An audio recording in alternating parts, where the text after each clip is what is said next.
वेद पुराणों के अनुसार हमारे ब्रह्मांड में 14 लोक हैं। इन 14 लोकों में धरती लोक का स्थान 7वें नंबर पर है। धरती के ऊपर 6 लोक हैं जिनको ऊर्ध्वलोक कहा गया है। फिर आता है मध्य लोक। इसमें केवल एक लोक है जिसको भूलोक यानी पृथ्वी लोक कहते हैं। फिर धरती के नीचे 7 लोक है जिनको अधोलोक कहते हैं। इस वीडियो में हम आपको इन सभी 14 लोकों से अवगत कराएंगे, तो इसलिए अंत तक हमारे साथ बने रहे। सबसे पहले बात करते हैं ऊर्ध्वलोक की, जिसमें 6 लोक आते हैं, जिसमें सबसे पहला ब्रह्मालोक। इसको सत्यलोक भी कहा जाता है। यह लोक इन 14 लोकों में सबसे ऊपर है, जिसमें ब्रह्मांड के रचयिता भगवान ब्रह्मा जी निवास करते हैं। यहाँ पर उनकी पत्नी देवी सरस्वती भी रहती है और साथ में ऐसी पवित्र आत्मा रहती है जिन्होंने बहुत भारी तपस्या और अच्छे कर्म से इस ब्रह्मलोक को अर्जित किया है। दूसरा है तपलोक। यह लोक 4 कुमार का निवास स्थान है, जिनका नाम है सनत, सनक, सनंदन और सनातन। और यह लोक सत्यलोक से करीबन 12 करोड़ योजन की दूरी पर नीचे की ओर स्थित है। ग्रंथों के अनुसार 4 कोश का 1 योजन होता है। ये भगवान विष्णु के अवतार माने जाते हैं और यह ज्ञान शक्ति को दर्शाते हैं। ज्ञानेश्वर है यानी कि मृत्यु नहीं होती है और इनका शरीर 5 साल के बच्चे का है।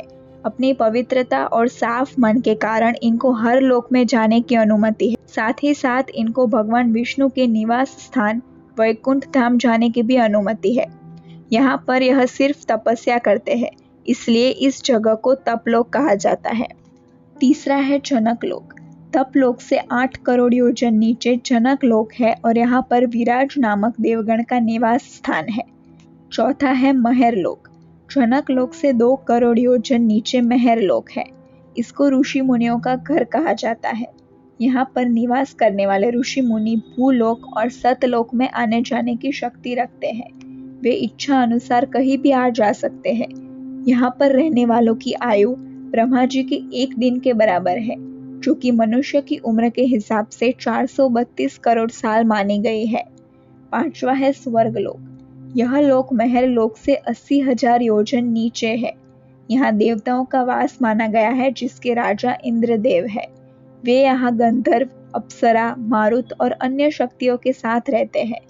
यह अकल्पनीय लोकों में से एक है। यहाँ पर ऐश्वर्य, समृद्धि, इच्छा पूर्ति करने वाले पेड़, ब्रह्मांड में घूमने के लिए वाहन, विभिन्न आयामों में यात्रा करने की क्षमता, लंबा जीवन काल और बीमारी से स्वतंत्रता होती है। स्वर्गलोक की राजधानी अमरावती है। यहाँ कामधेनु गाय, 3 सर वाला सफेद हाथी जिसको ऐरावत हाथी कहते हैं, उड़ने वाले घोड़े, यह सब इनको समुद्र मंथन से प्राप्त हुए थे। ये देवताओं के संपर्क में रहते हैं और विभिन्न तरीकों से देवताओं की सेवा में रहते हैं। छठा है भूवर लोक। इस लोक में 8 और लोक शामिल है। ये भूवर लोक और धरती लोक के बीच में गिने जाते हैं। पहला है ध्रुव लोक, दूसरा है सप्तऋषि लोक, तीसरा है नक्षत्र लोक, चौथा है शोर मंडल, पांचवा है सूर्य लोक, छठा है चंद्र लोक, सातवां है राहु केतु लोक और 8वां है अंतरिक्ष लोक। इसको आकाश लोक भी कहा जाता है। यह धरती से कुछ ही दूर स्थित है। यहाँ पर हवा और बादल होते हैं। अब बात करते हैं अधोलोक की, यानी कि निचले क्षेत्र के लोकों की, जिसमें पहला है अताल लोक। यहाँ पर बाला नामक असुर का राज है, जो कि माया का पुत्र है और उसने यहाँ पर 96 प्रकार की माया रची है। दूसरा है विताल लोक।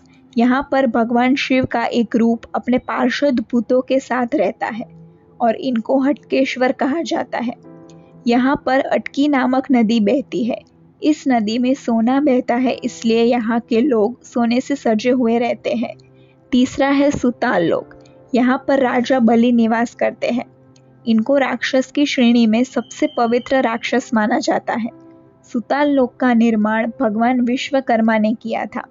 राजा बलि वही राजा है जिससे भगवान नारायण ने वामन अवतार में भिक्षा के रूप में 3 पग जमीन मांगी थी, जिसमें भगवान ने 2 ही पग में तीनों लोकों को नाप लिया था और तीसरा पग भगवान ने बलि के सर पर रखा था, जिसके बाद उनको सुताल लोक भेज दिया गया था।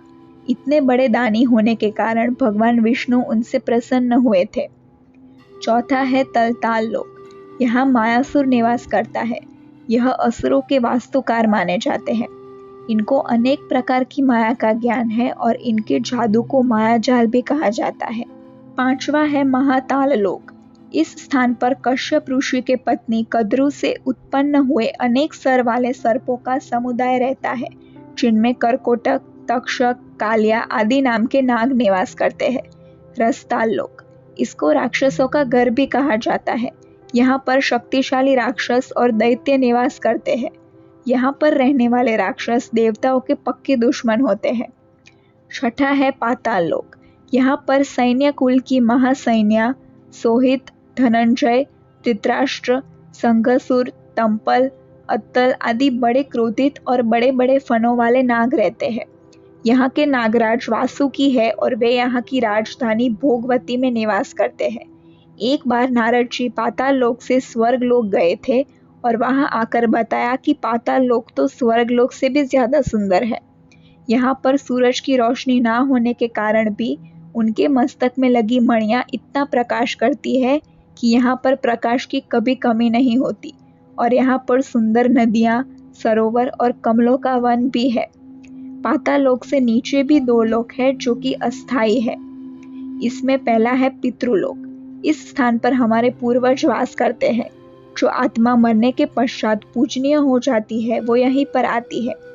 दूसरा है नर्कलोक। यह जगह उनके लिए है जिन्होंने पृथ्वी पर सबसे घिनौने कार्य किए हैं, जो कि क्षमा ना करने योग्य होते हैं। इनको यहाँ पर सजा के तौर पर लाया जाता है।